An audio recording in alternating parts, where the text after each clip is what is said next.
Hello everyone, welcome to Python programming. So in this video we are going to discuss numeric data type. In previous video we have discussed कौन से data type होते हैं आपके और data type का use क्या होता है एंड जो पाइथन है वो आपके कौन सी डेटा टाइप को सपोर्ट करता है। तो अब हम जो है इन सब डेटा टाइप को वन बाय वन डिस्कस करने वाले हैं। तो आज के इस वीडियो में हम डिस्कस करेंगे न्यूमेरिक डेटा टाइप। चलिए देखते हैं। तो न्यूमेरिक डेटा टाइप के भी कुछ टाइप्स होते हैं जिनको हम डिस्कस करते हैं one by one. First one is int, second one is float. अभी डिस्कस करेंगे इन सबको हम कि ये क्या क्या है, इनका क्या यूज है। ठीक है। Third one is complex number. ये डेटा टाइप है जो कि हमारे न्यूमेरिक डेटा टाइप होते हैं। सो पहले बात करते हैं इंटीजर डेटा टाइप की। इंटीजर डेटा टाइप क्या होता है? इंटीजर और इंट आर पॉजिटिव और negative number with no decimal point. मतलब क्या है, देखिए इंटीजर जो आपका डेटा टाइप होता है, इन डेटा टाइप जो है हमारा वो पॉजिटिव और नेगेटिव नंबर हो सकता है बट विदाउट डेसिमल पॉइंट। मतलब इंटीजर डेटा टाइप के अंदर पॉजिटिव और नेगेटिव दोनों वैल्यू हो सकती है बट वो बिना डेसिमल पॉइंट के हो। ये बात उसके अंदर हो गई आपकी। ठीक है। और यहाँ पे देखिए इंटीजर डेटा टाइप के अंदर आप कितनी बड़ी वैल्यू को स्टोर करा सकते हैं पाइथन 3 के अंदर। ओके, तो अनलिमिटेड साइज है इसका। आई होप इतनी चीज क्लियर हो गई होगी। अब बात करते हैं आगे। तो देखिए एग्जांपल देखते हैं इसके इंटीजर डेटा टाइप के अंदर। देखिए यहाँ पे क्या हो सकता है आपका, ये पॉजिटिव वैल्यू है, ये हमारी पॉजिटिव वैल्यू है इंटीजर में, ये हमारी नेगेटिव वैल्यू है। ठीक है। और ये देखिए हमने क्या करा, इस तरीके से मल्टीप्लाई करके भी आप स्टोर कर सकते हैं। ठीक है, डेटा को इस तरीके से स्टोर कर सकते हैं। तो इंटीजर वैल्यू में क्या हो सकती है, पॉजिटिव और नेगेटिव वैल्यू हो सकती है बट वो बिना डेसिमल पॉइंट के वैल्यू। आई होप इतनी चीज समझ में आ गई होगी। अब देखते हैं इंटीजर का टाइप कन्वर्जन किस तरीके से करते हैं। Okay, type conversion of integer. So int function converts any data type two integer. अगर आपका किसी भी डेटा टाइप से आपको इंटीजर में कन्वर्ट करना है तो आपको यूज करना पड़ेगा इंट फंक्शन। किसी भी डेटा टाइप को अगर आप इंटीजर में कन्वर्ट करना चाहते हैं तो इंट फंक्शन आप यूज कीजिए और उसको आप कन्वर्ट कर पाएंगे किसी भी डेटा टाइप को इंटीजर में। ओके, चलिए इसके एग्जाम्पल देखते हैं। तो पहला एग्जाम्पल अगर आप देखिए यहाँ पे, पहले एग्जाम्पल में देखिए यहाँ पे ये जो वेरिएबल है इसके अंदर हमने एक स्ट्रिंग स्टोर की है। स्ट्रिंग 101 एक स्ट्रिंग है। क्यों स्ट्रिंग है? क्योंकि डबल कोट के अंदर है तो इसलिए स्ट्रिंग है। अब इस स्ट्रिंग को मुझे इंटीजर में कन्वर्ट करना होगा। मान लीजिए मैंने पी वेरिएबल बनाया और पी वेरिएबल में मैं इसको इंटीजर में कन्वर्ट करके स्टोर करना चाहता हूँ तो मुझे क्या करना होगा, इंट फंक्शन लगा के इस वेरिएबल को रख देना होगा। तो इस वेरिएबल की जो भी वैल्यू होगी, ये जो स्ट्रिंग वैल्यू है ये कन्वर्ट हो जाएगी इंटीजर में और बी के अंदर वैल्यू स्टोर होगी, इंट वैल्यू स्टोर हो जाएगी बी के अंदर। आई होप इतनी चीज समझ में आ गई होगी आपको। अब देखिए एक और एग्जाम्पल देखते हैं। सी वेरिएबल में जो हमने क्या करा है, ये हमने कैसी वैल्यू पास कर रहे हैं, ये फ्लोटिंग वैल्यू पास कर रहे हैं, फ्लोट वैल्यू पास कर रहे हैं हम इसको। बट इसके अंदर जब आप इसको प्रिंट करेंगे तो ओनली फ्लोट वैल्यू ना आकर के सिर्फ आपकी इंटीजर वैल्यू आएगी। ये जो पॉइंट वाली वैल्यू 0.4 को नेग्लेक्ट कर देगा, ये इसको हटा देगा, सिर्फ 122 को ही स्टोर करेगा इसी के अंदर, क्योंकि ये हम इंटीजर फंक्शन यहाँ पे लगा चुके हैं। तो इसी के अंदर बिना इंट फंक्शन के अगर हम देते तो सी के अंदर 122.4 वैल्यू स्टोर होती। बट अभी क्या होगा, अभी जो होगा सिर्फ और सिर्फ 122 ही स्टोर होगा, 0.4 को ये नेग्लेक्ट कर दिया क्योंकि इंटीजर टाइप का फंक्शन है ये। आई होप इतनी चीज समझ में आ गई होगी। चलिए इसको प्रोग्राम की हेल्प से समझते हैं जिससे कि आपको और ज्यादा क्लियर हो जाए। चलिए यहाँ पे देखते हैं। तो मैंने ये आइडियली ओपन कर लिया है, इसको मैं सेव कर देता हूँ फाइल को। ओके, तो ये हमने फाइल सेव कर दी है। अब देखते हैं इसमें, यहाँ पे एक मैं वेरिएबल लेता हूँ जिसमें वैल्यू स्टोर करता हूँ 101 और मैं इसको प्रिंट करता हूँ। ठीक है, प्रिंट करता हूँ ए को। तो इसकी वैल्यू क्या आएगी, बस आपकी 101 आ जाएगी। ठीक है, जैसे आप चलाएंगे इसको तो 101 आपकी वैल्यू आ जाएगी। ये वैल्यू आ गई। अब हमने देखा था कि इसमें इंटीजर टाइप में कितने भी बड़े साइज के आप नंबर दे सकते हैं, मतलब अनलिमिटेड साइज का आप दे सकते हैं। देखिए मैं कितनी वैल्यू स्टोर करता हूँ और ये आपकी स्टोर हो जाएगी, ऐसे की ऐसे इसमें प्रिंट हो जाएगी। ठीक है, देखिए अब तो पाइथन में क्या है, पाइथन 3 के जो भी वर्जन है आपके वो सब में क्या है, अनलिमिटेड साइज का आप स्टोर कर सकते हैं इंटीजर वैल्यू। आई होप आपको इतनी चीज समझ में आ गई होगी। अब देखिए मैं यहाँ पे देने की कोशिश करता हूँ, यहाँ पे मैं देता हूँ देखिए फ्लोट वैल्यू। इस वाले वेरिएबल में अब मैं फ्लोट वैल्यू देता हूँ। ठीक है, मैंने दे दिया 10.5। अभी जब मैं इसको रन कराऊंगा 10.5 जो मैंने वैल्यू दी है तो अभी 10.5 इसका आउटपुट आएगा। ये देखिए 10.5 आउटपुट आ रहा है आपका। बट अगर मैं इसको इंटीजर फंक्शन के साथ में मैं यहाँ पे इंट फंक्शन लगा दूं, इंट, और यहाँ इंट फंक्शन लगा के अगर मैं प्रिंट करूँ इसको तो देखिए सिर्फ और सिर्फ आपका 10 प्रिंट होगा। अगर मैं इसमें इंट फंक्शन लगा दिया, देखिए मैंने अभी इंट फंक्शन लगा दिया, ये अब क्या होगा, सिर्फ और सिर्फ आउटपुट आएगा आपका 10 आएगा। देखिए तो ये जो आउटपुट आ रहा है अब 10 आ रहा है। क्यों आ रहा है, क्योंकि मैंने यहाँ पे इंट फंक्शन लगा दिया। अब क्या है, इस वेरिएबल का टाइप कन्वर्ट हो गया है। इस वेरिएबल के अंदर फ्लोटिंग पॉइंट वैल्यू थी जिसका मैंने टाइप कन्वर्ट कर दिया है with the help of int function. Int function लगा के मैंने इसका टाइप कन्वर्ट कर दिया। अब ये मैंने इंटीजर में कन्वर्ट कर दिया तो इसीलिए अब इंटीजर वैल्यू मुझे आउटपुट में ही दे रहा है। आई होप आपको इतनी चीज समझ में आ गई होगी। ठीक है, तो ये चीज आप अलग वेरिएबल में स्टोर करके भी कर सकते हैं। जैसे कि अगर हम यहाँ पे बी करके और इस तरीके से देते हैं हम इंट ए और अब यहाँ पे बी प्रिंट करा दें, हम इस जगह बी प्रिंट करा दें, तब भी आपका वही काम होगा। आप किसी वेरिएबल के अंदर भी स्टोर कर सकते हैं टाइप कन्वर्ट करके वैल्यू को, या डायरेक्ट भी प्रिंट करा सकते हैं। देखिए अभी भी आपका वही आउटपुट आ रहा है। तो आई होप आपको इतनी चीज समझ में आ गई होगी। चलिए तो अब देखते हैं नेक्स्ट डेटा टाइप जो है हमारा फ्लोट, उसको देखते हैं। चलिए देखते हैं नेक्स्ट न्यूमेरिक डेटा टाइप को। तो नेक्स्ट न्यूमेरिक डेटा टाइप जो है हमारा फ्लोटिंग पॉइंट नंबर। ठीक है, तो फ्लोटिंग पॉइंट नंबर को देखते हैं। इट इज अ पॉजिटिव और negative real number with the decimal point. देखिए अब इंटीजर में क्या था, कोई भी पॉजिटिव और नेगेटिव वैल्यू स्टोर कर सकते थे आप, बट बिना डेसिमल पॉइंट के। बट अब आपको क्या फैसिलिटी मिल रही है, देखिए फ्लोटिंग पॉइंट आपको क्या फैसिलिटी प्रोवाइड करता है कि आप नेगेटिव और पॉजिटिव नंबर कोई भी स्टोर कर सकते हैं विद डेसिमल पॉइंट, मतलब पॉइंट वाली वैल्यू भी स्टोर करेगा। इंटीजर आपकी पॉइंट वाली वैल्यू को स्टोर नहीं करता है, तो इसी के लिए बनाया गया है आपका फ्लोटिंग पॉइंट नंबर। मतलब फ्लोट डेटा टाइप जो इसीलिए बनाया गया है जिससे कि आप पॉइंट वाली वैल्यू को स्टोर कर पाए।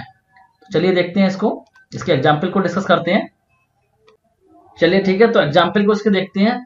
तो एग्जाम्पल में देखिए क्या है यहाँ पे, इस तरीके से देखिए आपने फ्लोट वैल्यू दे दी है, सब में फ्लोट वैल्यू दी है। ठीक है, फ्लोट वैल्यू इस तरीके से पास कर सकते हैं आप वेरिएबल के अंदर, इस तरीके से फ्लोट वैल्यू को पास कर सकते हैं।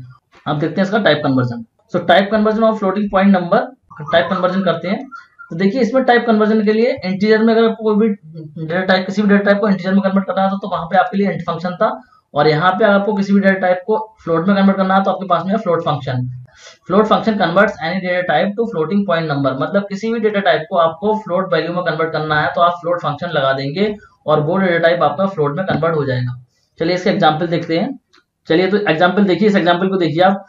ए के अंदर क्या है, ये स्ट्रिंग पास की हुई है। क्यों स्ट्रिंग है ये, क्योंकि ये सिंगल कोट के अंदर पास की हुई है तो इसलिए स्ट्रिंग है। ठीक है, 301.4 ये स्ट्रिंग पास की है क्योंकि ये सिंगल कोट के अंदर है। ठीक है, और जब मैं इसको क्या कर रहा हूँ यहाँ पे देखिए फ्लोट फंक्शन को लगा के जब कन्वर्ट कर दे रहा हूँ इसको फ्लोट वैल्यू में, तो ये देखिए क्या आएगा आपका 301.4, ये कन्वर्ट हो जाएगा फ्लोट नंबर में। आई होप आपको समझ में आ गया होगा इतना। ठीक है, क्योंकि स्ट्रिंग है तो स्ट्रिंग को हमने कन्वर्ट किया है फ्लोट फंक्शन की हेल्प से। ये देखिए फ्लोट फंक्शन मैंने यहाँ लगाया है और इसकी हेल्प से मैंने यहाँ पे इसको कन्वर्ट कर दिया है। ठीक है, तो ये कन्वर्ट हो जाएगा आपका स्ट्रिंग डेटा टाइप से किस में कन्वर्ट हो जाएगा, ये फ्लोट में कन्वर्ट हो जाएगा। अब चेक करते हैं नेक्स्ट वाले, देखिए यहाँ पे इसको चेक कीजिए, यहाँ पे सी के अंदर क्या है। तो देखिए यहाँ पे जब क्या है, मैं सी जो वेरिएबल है इसके अंदर वैल्यू पास किस तरह की कर रहा हूँ, 1 to 1 कर रहा हूँ, मतलब कि बिना डेसिमल पॉइंट की वैल्यू पास कर रहा हूँ, इसमें कोई भी पॉइंट नहीं है। बट जब ये प्रिंट होगा तो पॉइंट के साथ में होगा, तो आउटपुट इसका क्या आएगा, आउटपुट आएगा पॉइंट वाली वैल्यू में। देखिए आउटपुट को यहाँ देखिए। ठीक है, पहला वाला जो नंबर था स्ट्रिंग में वो फ्लोट में आ रहा है। ठीक है, तो ये स्ट्रिंग में था हमारा, ये लॉजिकली कन्वर्ट हो गया है। अगर आप सोचेंगे कि यहाँ पे भी ऐसा ही दिख रहा है, वहां पे भी इसका आउटपुट तो ऐसा ही, स्ट्रिंग में भी ऐसा ही आएगा, बट ये एक्चुअली में डेटा टाइप कन्वर्ट हो चुका है क्योंकि ये स्ट्रिंग से फ्लोट में कन्वर्ट हो चुका है ये वाला। ठीक है, और सेकंड वाले में देखिए यहाँ पे क्या था, 1 to 1 जो मैंने था, 121 जो नंबर पास किया था मैंने, वो था हमारा बिना डेसिमल पॉइंट वैल्यू के। तो यहाँ पे जो क्या हो गया आप देखिए, डेसिमल पॉइंट के साथ में प्रिंट हो रहा है क्योंकि उसका टाइप मैंने कन्वर्ट कर दिया है, फ्लोट में कन्वर्ट कर दिया, तो ये आपका डेसिमल पॉइंट के साथ में डिस्प्ले हो रहा है। तो फ्लोट में जब भी आप कोई वैल्यू देते हैं वो पॉइंट के साथ ही डिस्प्ले होगी। तो आई होप आपको समझ में आ गया होगा। फ्लोट डेटा टाइप हमारा पॉइंट वाली वैल्यू को स्टोर करने के लिए होती है और फ्लोट फंक्शन से हम डेटा टाइप को फ्लोट में कन्वर्ट कर सकते हैं। चलिए इसको एग्जांपल की हेल्प से समझते हैं। चलिए देखते हैं फ्लोटिंग पॉइंट नंबर को। एक वेरिएबल बना दिया मैंने ए और इसमें मैंने स्टोर कर दिया 10.5। अब अगर मैं इसको प्रिंट करूंगा तो ये आपका देखिए प्रिंट हो जाएगा 10.5। अगर मैं इसको प्रिंट करता हूं तो 10.5 प्रिंट हो जाएगा। ठीक है, ये हमारी फ्लोटिंग पॉइंट वैल्यू है। अब अगर मैं इसको इसी चीज को अगर मैं यहाँ पे सपोज की दूं 10, अब यहाँ पे 10 दूंगा तो देखिए आउटपुट 10 आएगा। बट इसको मैं अगर फ्लोट फंक्शन की हेल्प से कन्वर्ट करना चाहूँ फ्लोटिंग पॉइंट वैल्यू में तो कन्वर्ट कर सकता हूँ। देखिए अभी 10 आ रहा था, अब मैं इसको कन्वर्ट करूंगा फ्लोटिंग पॉइंट वैल्यू के साथ में। तो यहाँ पे लगाता हूँ मैं फ्लोट फंक्शन लगाया मैंने और यहाँ पे मैंने इस फ्लोट फंक्शन के अंदर इस वैल्यू को रख दिया। ठीक है, अब देखिए जब चेक करिए इसको, जब चलाएंगे हम तो क्या होगा, हमारा पॉइंट के साथ वैल्यू होगी 10.0 आएगा। 10.0 मतलब जो क्या होगी, वैल्यू क्या है पॉइंट के साथ में आ रही है। आई होप आपको इतना समझ में आ गया होगा। और इसका एग्जांपल और समझा देता हूं मैं आपको फ्लोटिंग पॉइंट का। जैसे कि मैं यूजर से इनपुट लूं, ठीक है, इक्वल और मैं देता हूँ यहाँ पे फ्लोट, बता देता हूँ डेटा टाइप जो इसका रहेगा फ्लोट, और यहाँ पे देता हूँ मैं इनपुट एंड मैं यहाँ पे एक मैसेज दे देता हूँ यूजर को, एंटर एनी वैल्यू। और जैसे ही मैसेज प्रिंट होगा तो यूजर को क्या करनी होगी, वैल्यू एंटर करनी होगी। अब मैं यहाँ कर देता हूँ प्रिंट ए, इस वैल्यू को कर देता हूँ मैं प्रिंट, जो भी इस वेरिएबल की वैल्यू वो प्रिंट हो जाए। ठीक है, अब देखिए जब मैं इसको चलाऊंगा प्रोग्राम को चलाता हूं मैं इसको, देखिए यहाँ पे प्रोग्राम को मैंने चलाया और प्रोग्राम चलाने के बाद में देखिए क्या आ रहा है।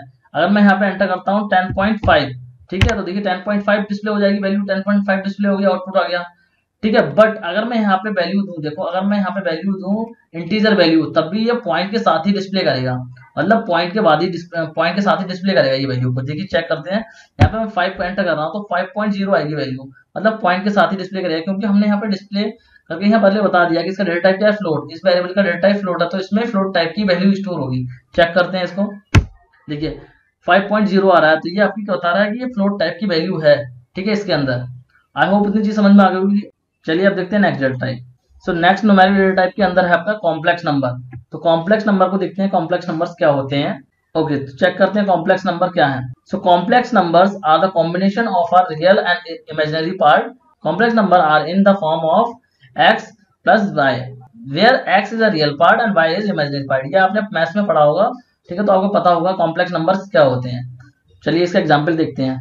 तो देखिए, चलिए यहाँ पे देखिए, तो कोई भी नंबर को आपको कॉम्प्लेक्स में नंबर में कन्वर्ट करना है तो आपके लिए कॉम्प्लेक्स फंक्शन होता है। यहाँ पे होता है हमारे पास में कॉम्प्लेक्स फंक्शन। कॉम्प्लेक्स फंक्शन में क्या होगा, जब भी आप कोई वैल्यू पास करेंगे तो वो कॉम्प्लेक्स नंबर में कन्वर्ट हो जाएगी। जैसे कि a वेरिएबल है, इसके अंदर मुझे वैल्यू पास कर रहा हूँ 5, a के अंदर आप कॉम्प्लेक्स 5 करेंगे तो ये क्या होगा, कॉम्प्लेक्स क्या है, हमारा फंक्शन है, क्योंकि कॉम्प्लेक्स नंबर में कन्वर्ट कर देगा इस 5 को। तो जब कन्वर्ट करने के बाद में 5 को हमारा रियल पार्ट हो जाएगा और 0 इमेजिनरी पार्ट हो जाएगा। जब प्रिंट करेंगे आप तो क्या आएगा, आउटपुट आपका आपका स्क्रीन पे देखिए इस तरीके से आएगा। ये देखिए 5 जो है वो हमारा क्या हो गया, रियल पार्ट, और 0 जो है वो हमारा इमेजिनरी पार्ट हो गया। सेकंड, इस तरीके से सेकंड एग्जांपल को चेक कर लेते हैं। अब सेकंड एग्जांपल में हम वैल्यू को बता सकते हैं कि हमारा, ठीक है, रियल पार्ट कौन सा रहने वाला है, इमेजिनरी पार्ट कौन सा रहने वाला है। तो यहाँ पे b वेरिएबल है, यहाँ पे कॉम्प्लेक्स दिया हमने, और हमने बताया है कि यहाँ पे बताया हमने 101 जो रहेगा वो हमारा रियल पार्ट रहेगा, और 23 जो रहेगा हमारा इमेजिनरी पार्ट, ठीक है। तो यहाँ पे आउटपुट आ जाएगा आपका इस तरीके से, ये हमारा रियल पार्ट है और ये हमारा इमेजिनरी पार्ट है। चलिए इसको प्रोग्राम की हेल्प से समझते हैं। तो चलिए देखते हैं यहाँ पे। तो यहाँ पे देखिए मैं एक वेरिएबल बनाता हूँ, जैसे कि a बनाया मैंने, और इसमें मैं पास करता हूँ कॉम्प्लेक्स, सपोज मैं पास करता हूँ 6। अब मैंने कॉम्प्लेक्स 6 पास किया है और मैं इसको प्रिंट करता हूँ, तो देखिए आउटपुट किस तरीके से आएगा। 6 जो होगा हमारा रियल पार्ट होगा और 0 जो होगा उसका इमेजिनरी पार्ट होगा। चलिए चेक करते हैं।